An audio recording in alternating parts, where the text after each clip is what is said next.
Bringing us what's trending from around the world is Ayo, a swan herself, from all the way from University of Swansea, because it's Rep Your University now. Rep Your University Day. Ayo, Myro Essay, Amen. When you look at Amen, it also means water. Water is life. Thank you very much, Rufai. Great to be here. And thank you for the introduction. I think it helps us to step down from what has been a very, it's been an interesting morning. Yeah. If you've missed any of our segments, you can catch it on our YouTube channel. Yeah. All right, let's get on to what's trending this morning. In what could be termed as a curious case, immediate former governor of Rivers State under the PDP, Wike, who is now Honorable Minister of the FCT under an APC administration, was named a member of the APC's campaign council for the upcoming Bayelsa State governorship poll election. Now, if you recall, weeks back, the PDP had also listed him as a member of its campaign council for the Bayelsa governorship election. Even though Governor Wike is serving under an APC administration, he is yet to resign as a member of the PDP. Earlier today, we were speaking on the NNPP controversy with them moving to suspend the former leader of the party for what they term anti-party activities, even though that's still under contention. But here we have it, Kay. The PDP formed G5 when Governor Wike was leader of the G5, speaking up for the candidates of another party in the presidential elections, taking up appointment under another party's administration, and now, even though they say that his name has been taken out of that APC list, he was named as one of the council members. What are we? I'll just borrow your word. PDNMPP, PDAPC, and all the others. So you have a situation where you can say PDAPC and you can say PDNMPC or not NMPC, NMPP. It's all the same. All of these people, like you said, they're one and the same. Like Rufai will repeatedly say on this program, don't die in their word. And I think my dear brother Delifaro to me has said he's even written a book about it, don't die in their word. So it's not worth it. These people will always come together. They will find the ground. They will find every opportunity to align and do whatever it is they want to do. So because we don't have a lot of time, I will not go into the detail beyond the fact that I am not surprised. I'm not in any way shocked. APC could remove his name. PDP could remove his name. At the end of the day, they're one and the same. All right, okay, well, before I come to you for your comments, and it's worthy of note that the APC are saying that they didn't put his name there, but we have had, the flyer going around, so they have said they haven't, to wait for the PDP to also respond. Before I come to you for your comments, still on former Governor Wike, the Honorable Minister of the FCT Abuja has announced that the ministry has put in place a structure to introduce monthly sanitation as part of strategies to keep the city clean. According to Wike, he has spoken with President Bola Tinubu on the idea that at least 2 Saturdays in the month will be declared for sanitation from 7 a.m. to 10 a.m. The minister said that Abuja residents must be willing to make sacrifices for the good of the city. True or false, Rufai? Is it time to bring back the sanitation in some parts of the country, like Lagos State, which has done away with it?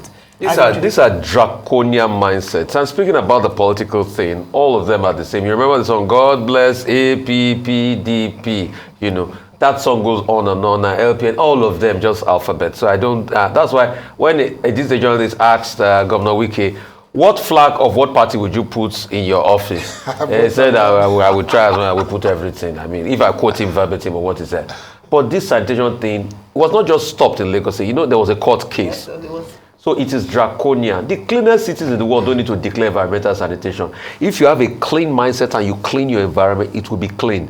When we're declaring environmental sanitation, was our society any cleaner? No. So you see all this draconian thinking, military days thinking by fiat ruling and all of that. Days of decree this, decree that. It's not going to work. We're an urban society. If you want to clean the city, please get consultants. Get people that can do it. All right? Get a proper mechanism. Let local companies bid for it to clean certain areas. And you pay them, and they collect the waste, and they turn the waste to wealth. That's so much that can be done. Critical. So let's stop all this faulty level of thinking. There are countries who make quite a fortune from waste. From waste. Converting waste to Yes. wealth. That's the next level for us to begin to think. And let's move on to our next story, which would possibly be our final story for today. President Bola Tinubu on Tuesday met behind closed doors with the chairman of Heirs Holdings and Transcorp PLC, Mr. Tony Elumelu, at the presidential villa in Abuja. Speaking to journalists after the meeting, Mr. Elumelu delivered the private sector's commendation to the president. He acknowledged that the president had made good decisions in the interest of the country, saying the private sector had been encouraged by the steps taken so far. Let me quote him. "It's all about making sure our youths get jobs, and I think Mr. President has this at the back of his mind. And I believe as a private sector person that the actions and the decisions the president is taking now will help our people in the long run." End of quote. He appealed to Nigerians to be more patient to the president and the ongoing process, saying a bit of patience, Rome was not built in a day. Rome was not built. Are Nigerians impatient? Are we not patient enough to see the president's Renewed Hope initiative come to life? I mean, it's still within 100 days of his administration. Well, Nigerians will be impatient with the government. Nigerians will be impatient with a government that they believe is not yet the government of Nigeria until the court says so. So that is still hanging like a noose around the neck of the president or the presidency or the APC, if you want to put it that way. But the one thing I can say for sure is TOE, Tony Elumelu, is doing an excellent job with young people. And my interest will be, can all the other high net worth Nigerians do the same thing for Nigerian youths, invest in them and do more work for them? Invest in the Nigerian youth as an infrastructure. He actually talked about that human infrastructure. Yes. Final story for today. The Delta State Police Command has announced in a Facebook post that it arrested over 100 gay suspects carrying out a gay wedding ceremony at a hotel in the state. Acting on intelligence gathered, the divisional police officer, CSP Aliyu Shaba, raided T. Bolos Hotel off Refinery Road in Ekpan Warri. Rufai, this is your place, where some suspected gay members were reportedly holding a marriage ceremony. As the operatives arrived at the said hotel, the members immediately took to flight, scampering in different directions. The policemen chased and arrested a total of 67 suspects. Now, you can see them being paraded, and I mean, some CSOs have said this is even wrong in the first place, that we shouldn't be, they are presumed innocent until proven guilty. Yeah. But this has been trending, the pictures, the responses, the reactions online, Rufai. At first, it's against our laws. We don't have laws. I remember there was a big battle, I think, during the time of President Goodluck Jonathan, and we stated explicitly and we codified it. We've got no place for this in our laws. But truth also has to be said. The police officers, you do not parade people, like this. They have their rights according to the law. But also, what we also like to call the police officers to do is, we would like them to go after criminals in society. There's a lot of insecurity in Delta State.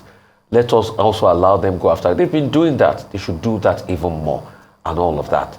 They should try as much as possible to rid Delta State of all the shenanigans that happens in Delta State as regards insecurity, killing, criminality. We want to see more of that being done so that people will sleep with their eyes closed. So that's another part to it.